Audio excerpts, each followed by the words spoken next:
where people like to expand to live, yet still the highest rate cost of living. So let's find out.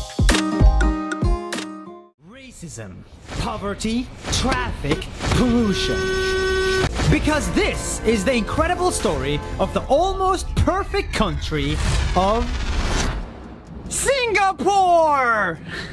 Singapore is a small country with almost no resources at all to live in. However, this phenomenon pushes its people to be creative in terms of creating some solution. So thinking in a way that we cannot even imagine, no wonder Singapore is a country with understanding human resources. In Singapore, many races live.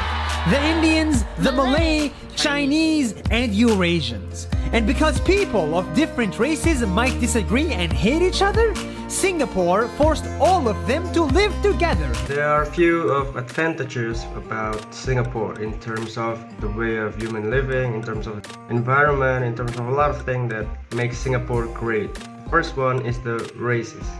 In Singapore, there are a lot of races like Indian, we have a Chinese, we have a Malay guy.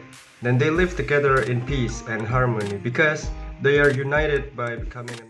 Traffic. Many countries also suffer from traffic. It's the worst. In Singapore, they had traffic until they fixed it. The second problem that happened in many countries is that there are a lot of traffic. Like in Indonesia, you can find that there's a lot of traffic jam, but in Singapore, they limited the cars that roaming in the road, so it cannot increase over the year. Many people prefer to use public transportation because it's easy to go around.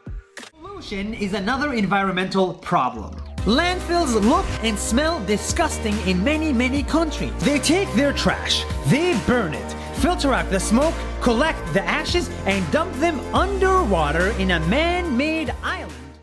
In Singapore, they have a system to overcome this pollution problem. They throw away the trashes into their own building island, so even the island looks so clean and become a resort. Singapore also have many problems like inequality, you have high prices, you have the high level of competitiveness, and many other more. But what makes Singapore the almost perfect country is that the government is willing to solve the problem with its people. You know, I've had the opportunity to go to Singapore in 2020 and it was a great opportunity because at first I would like to say that my mind was blown when the first time I stepped my foot on the Singaporean land. It was very clean. I went to Marina Bay Sands, I went to Universal Studio. It seems like you're stepping into new life and it's very outstanding. Like I even have my vlogs. The nighttime, the night city is crazy good. Singapore is the country where you will never sleep.